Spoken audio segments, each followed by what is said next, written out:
Hello friends, જય માતાજી. હું છું ધર્મિષ્ઠા પરમાર. સ્વાગત છે તમારું ધર્મી સિમ્પલ રેસિપીમાં. આજે આપણે બનાવીશું ફુલેવાર બટેકાનું શાક. તો ફુલેવાર બટેકાનું શાક બનાવવા માટે મેં અહીં 250 ગ્રામ જેટલું ફુલેવાર અને એક મીડિયમ સાઇઝનો બટેકો લીધું છે. હવે આને આપણે સારી રીતે સમારી લઈશું. તો સૌથી પહેલાં ફુલેવારનો પાછળનો ભાગ કાઢીને અને એને છૂટા છૂટા ટુકડા કરી લઈશું અને આખું ફુલેવાર ખોલી લઈશું. ત્યારબાદ બટેકાને પણ એની છાલ કાઢીને તૈયાર કરી દઈશું. અને આ બધું શાકને આપણે જેવી રીતે તમે મીડિયમ સાઇઝના કટ કરતા હોય એ રીતે એના ટુકડા કરી લેવાના છે.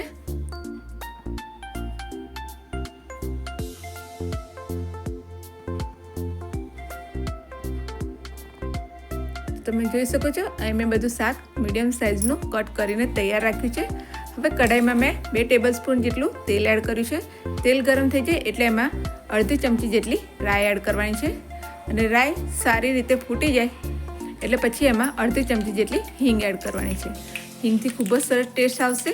હવે એને ઢાંકણ ઢાંકીને આપણે બધી રાઈ ફૂટી જાય ત્યારબાદ આપણે જે શાક સમારીને રાખ્યું હતું એને ધોઈને એ અંદર એડ કરી દઈશું અને ઢાંકણ નાખી દઈશું, જેથી રાઈનો જે વઘારની સ્મેલ હોય તે અંદર શાકમાં આવી જાય.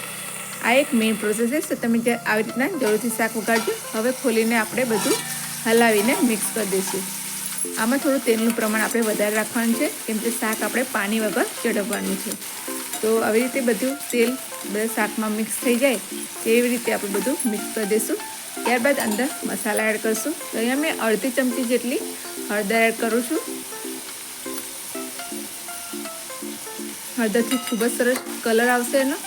અને 1 ચમચી જેટલું કશ્મીરી લાલ મરચું પાવડર, એનાથી પણ ખૂબ જ સરસ કલર આવે છે. ત્યારબાદ 1 ચમચી જેટલું ધાણા જીરું પાવડર એડ કરશું અને સ્વાદ મુજબ મીઠું એડ કરશું. બધું સારી રીતે આપણે હલાવીને મિક્સ કરી લઈશું. આ શાક આપણે ડુંગળી કે લસણ વગર એકદમ સાત્વિક ભોજન બનાવીશું. તો તમારે જો ભગવાનને પણ ધરાવવું હોય ભોગ તો આ શાક તમે ધરાવી શકો છો. હવે બધું સારી રીતે મિક્સ થઈ ગયા બાદ હવે એને ઢાંકીને આપણે 5 થી 7 મિનિટ સુધી એકદમ સ્લો ફ્લેમ પર રાખવાનું છે. જો ગેસની આંચ વધારે હશે તો ચોંટી જશે. તો ઢાંકીને એને 5 થી 7 મિનિટ સુધી રવા દઈશું.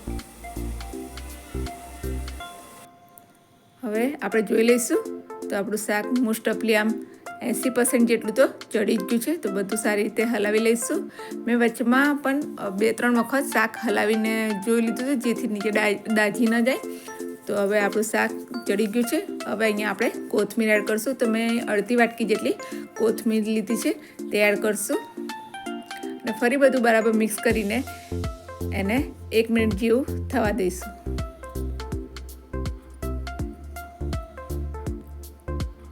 જેને શાક બનાવતા કે રસોઈ કરતાં ન આવડતું હોય તે પણ એકદમ સહેલી રીત છે, એ પણ બનાવી શકે એવું આ શાકની રીત મેં આજે બતાવી છે તમને. તો હવે આપણે અંદર એક મારો મેઇન મસાલો છે જે મેજિક મસાલો, એ હું દરેક શાકમાં યુઝ કરું છું. જો તમે મારી રેસીપી જોતા હશો તો તમને ખ્યાલ આવી જશે. તો આ સિક્રેટ મસાલો છે એ એડ કરશું તો એનો શાકનો ટેસ્ટ 10 ગણો વધી જશે. હવે બધું બરાબર મિક્સ કરી દઈશું. મેં અહીંયા અડધું પાઉચ એડ કર્યું છે. વધારે શાકની ક્વોન્ટિટી જો વધારે હોય તો આખું પેકેટ તમારે યુઝ કરી લેવાનું છે. તો આવું બધું બરાબર મિક્સ કરીને આપણે 1 મિનિટ માટે થવા દઈશું. ત્યારબાદ એને હવે આપણે સર્વ કરી લઈશું. તો છે ને જોતાં જ ખાવાનું મન થઈ જાય એવું આપણું ફુલેવાર બટેકાનું શાક તૈયાર છે. તો તમને મારી આ રેસીપીનો વિડીયો કેવો લાગ્યો મને કોમેન્ટ બોક્સમાં જરૂરથી જણાવજો. અને હા, જો તમને આ વિડીયો ગમ્યો હોય તો લાઈક કરજો, શેર કરજો અને મારી ચેનલને સબસ્ક્રાઈબ કરજો. અને આવી જ નવી વાનગીઓ જોવા માટે બેલ આઇકન બટનને પ્રેસ કરજો. તો ત્યાં સુધી ખાઓ પીઓ અને જલસા કરો. જય માતાજી, જય શ્રી કૃષ્ણ.